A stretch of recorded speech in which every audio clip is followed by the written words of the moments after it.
अस्सलाम वालेकुम नाज़रीन, दिस इज एचएम तैयब है और आज के इस व्लॉग में हम बात करने वाले हैं कि पाकिस्तान अपने एयर डिफेंस सिस्टम में कौन कौन सी एडवांसमेंट करने जा रहा है। और उसके बाद बात करेंगे स्टील टेक्नोलॉजी क्या होती है और कुछ फाइटर जेट्स हैं जो फिफ्थ जनरेशन है उनका कंपैरिजन करेंगे जितना पॉसिबल हो सकता है उसके हिसाब से। तो बात करते हैं सबसे पहले कि स्टील टेक्नोलॉजी क्या होती है। देखिए, हजारों साल से इंसान इस दुनिया में आबाद है और जब भी उसने किसी के साथ फाइट की है तो गोरिल्ला वारफेयर भी हुआ है। अगर गोरिल्ला वारफेयर हुआ है या वैसे भी वारफेयर हुआ है तो उसमें उसने छुपकर भी मारा है, सामने आकर फ्रंट लाइन पर भी मारा है। जब वो छुपकर मारने की कोशिश करता है या छुपकर मारता है तो अपने आप को वो कंप्लीटली हाइड करने की कोशिश करता है। फॉर एग्जांपल आजकल आप देखते हैं फिल्मों में या वैसे किसी ने रियल में देखा हो तो स्नाइपर जो होते हैं ये नजर ही नहीं आ रहे होते। ये बिल्कुल कैमोफ्लेज सी शीट्स और कुछ घास फूस इस तरह का खुद के ऊपर बांध के, इवन दो कि उनका जो स्कोप होता है गन का उसके ऊपर भी उन्होंने कुछ इस तरह का कपड़ा बांधा होता है कि रिफ्लेक्शन जो है एनिमी तक ना जा सके और वो स्पॉट ना हो सके। सिमिलरली अब एयर डिफेंस सिस्टम की बात की जाए तो एयर डिफेंस सिस्टम में भी कुछ इसी तरीके से पिछली सदी से ही चेंजिंग्स हो रही हैं। लाइक वर्ल्ड वॉर टू में जर्मनी ने ट्राई किया था कि वो इस तरह का कोई जेट फाइटर बनाए जो कभी भी डिटेक्ट ना हो सके रडार में। तो क्या हुआ कि उन्होंने कुछ ऐसे मटेरियल यूज किए जिनसे रडार तो ना पकड़ सके, लेकिन जैसे ही वो उड़ा उसके बाद क्या हुआ कि सूरज की जैसे ही लाइट पड़ी और उसने ऐसा रिफ्लेक्ट किया कि वो पहले से भी ज्यादा नजर आना शुरू हो गया और विजिबल हो गया, उसके विजुअल ज्यादा क्लियर हो गए as compared to old one.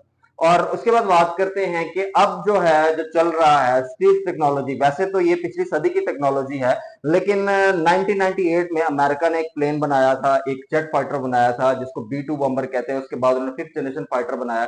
तो पाकिस्तान कौन से एक्वायर करेगा फिफ्थ जनरेशन फाइटर? अब चाइना से और टर्की से। और इसमें एक बहुत बड़ा आपको ब्रेक थ्रू देने वाला हूं कि पाकिस्तान किसके साथ मिलके बाकायदा जेट फाइटर की इंडस्ट्री लगाने जा रहा है या उस पर डिस्कशन हो रही है। इट इन्वॉल्व्स मैनी डिस्कशन, इसमें भी बात कर लेते हैं। तो F-35 है।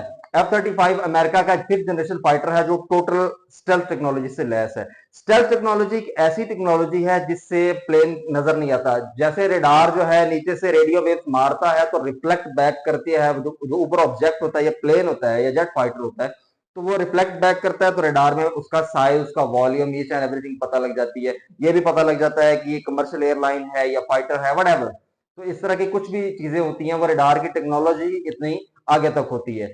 जो फिफ्थ जनरेशन फाइटर्स हैं, फिफ्थ जनरेशन फाइटर्स में इसी तरीके से उन्होंने बनाया है। उसमें हथियार भी जो है उसके अंदर बिल्ट इन होते हैं, उसमें बेस होती हैं जहां पर वो हथियार अंदर होते हैं। अब उसको तोड़ क्या निकाला गया है कि वो रडार में ना आ सके। देखिए, नंबर वन पे उसके जो एजेस हैं उनको शार्प कर दिया गया, शार्प एज बनाए गए ताकि जो है जो भी वेव्स टकराएं, ये स्क्रीन पे आपको नजर आ रहा होगा, वेव्स अगर टकराएं रेडियो वेव तो वो साइड पर रिफ्लेक्ट कर जाएं और वापस बिल्कुल भी ना जाए। ऐसा नहीं हो सकता, अभी तक ऐसी टेक्नोलॉजी तो बिल्कुल भी नहीं है कि रडार में बिल्कुल भी ना आ सके, लेकिन उसका साइज हो सकता है कोई चिड़िया का नजर आ जाए, हो सकता है बिल्कुल एक स्पॉट सा नजर आया उनको स्क्रीन पे कि ये कुछ है। तो इससे ये नहीं हो सकता कि वो बिल्कुल ही ना नजर आए। नजर जरूर आता होता है लेकिन बिल्कुल ना होने के बराबर या उसका अंदाजा नहीं लगाया जा सकता। तो अब ये तो एक उन्होंने प्रॉब्लम सॉल्व की साइंटिस्ट ने, इंजीनियर्स ने, कि ये पता ना लगे और इसके जो एजेस हैं ये शार्प हो जाए। अब दूसरी प्रॉब्लम क्या थी कि अगर इंफ्रारेड कैमरा मारा जाए तो जाहिर इंजन तो गर्म हो रहे हैं, वहां से पता लग सकता है।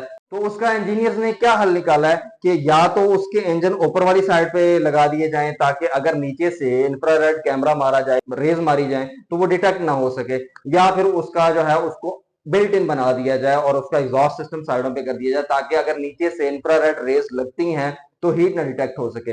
अब इसके बाद प्रॉब्लम क्या थी? Voice problem. अब आपको पता है कि अगर आम कमर्शियल एयरलाइन उड़ रही है तो उसकी भी बहुत ज्यादा आवाज होती है, पता लग जाता है। अगर बहुत बड़ा जहाज है जैसे बोइंग 747 है तो वो तो कई किलोमीटर तक उसकी आवाज जा रही होती है उड़ने की।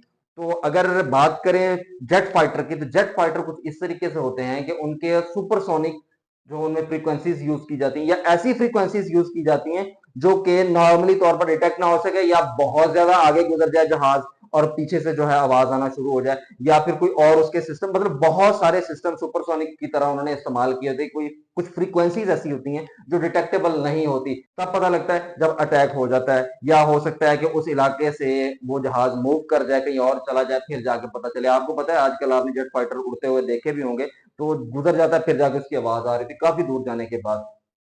तो ये थी स्टेल्थ टेक्नोलॉजी। स्टेल्थ टेक्नोलॉजी में इस्तेमाल क्या होता है, इसमें फेरोमैग्नेटिक इस तरह की कुछ चीजें, या कह लें कि कार्बन ब्लैक या आयरन पार्टिकल्स या आयरन मॉलिक्यूल्स जो होते हैं उस पेंट में इस्तेमाल किए जाते हैं। आपको दो फोन में कंपैरिजन की एग्जांपल दे देता हूं, एक जेट ब्लैक है, एक मेट ब्लैक है। जेट ब्लैक के ऊपर अगर आप लाइट मारेंगे तो हो सकता है कि वो इतनी रिफ्लेक्शन कर जाए कि आपको नजर आना भी बंद हो जाए, हो सकता है कि आपकी आंखें चुंधिया जाए कुछ सेकंड के लिए।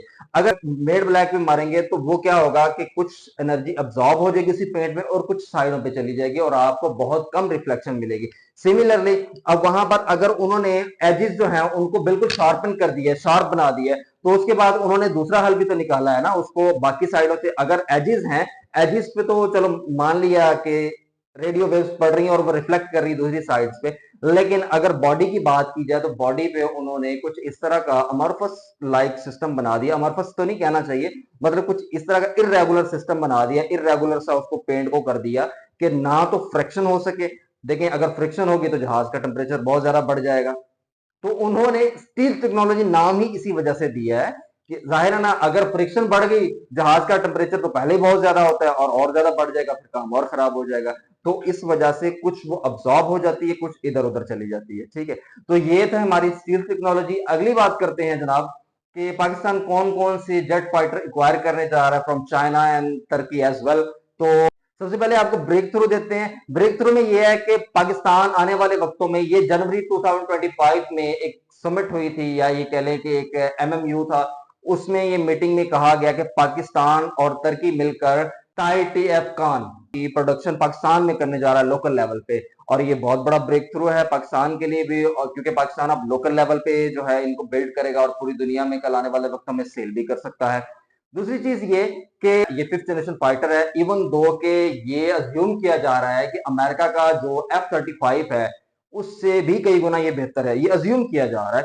ये टोटल स्टील टेक्नोलॉजी से लैस है, इसमें हथियार भी बिल्ट इन है, उसकी बेस अलग बनी हुई है। मतलब कि अगर हथियार प्लेन के नीचे लगे हुए हैं, जिस तरह उसके प्रोपेलर्स होते हैं उसके नीचे अगर हथियार लगे हुए हैं, तो आपको पता है कि अगर रडार उसको प्लेन को उसके रेडियो वेव्स मार रहा है उस जेट फाइटर को, तो हो सकता है वो डिटेक्टेबल हो। लेकिन अगर वो हथियार ही अंदर आ गए तो हथियार जो है उसकी बात करें या वो जो मिसाइल्स लगे हुए वो तो स्टेल्थ से लैस नहीं है ना, उन पर तो स्टेल्थ मटेरियल की कोटिंग नहीं है।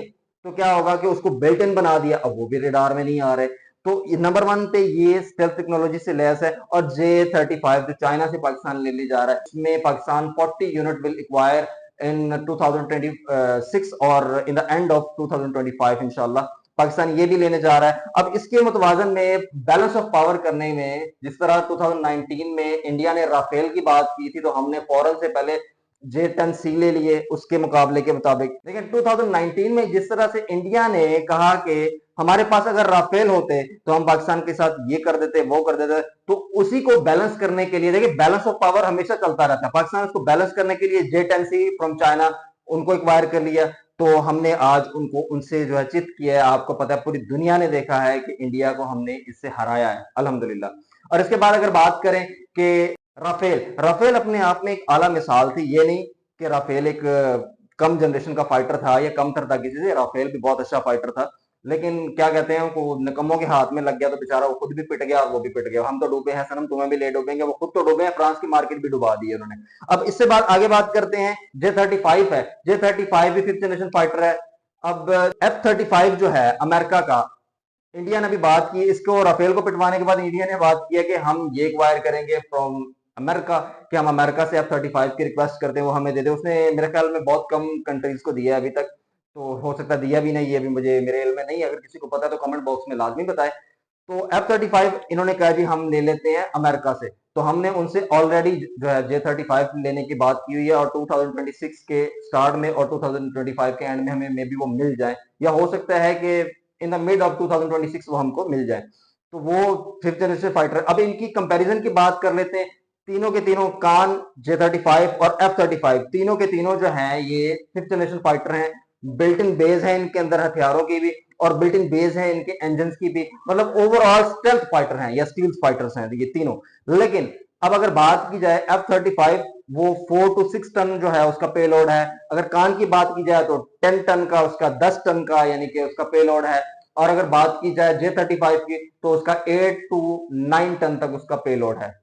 तो मतलब ये दोनों जो हम अभी एक्वायर करने जा रहे हैं, एक तो प्रोडक्शन भी खुद शुरू करने जा रहे हैं, वो फिर भी F-35 से सुपीरियर होने वाले हैं। तो ऐसी और वीडियो के लिए जुड़ जाए मेरे साथ। अगर अभी तक हमारे चैनल को आपने सब्सक्राइब नहीं किया तो सब्सक्राइब भी कर लें, बेल आइकन को भी दबा लें।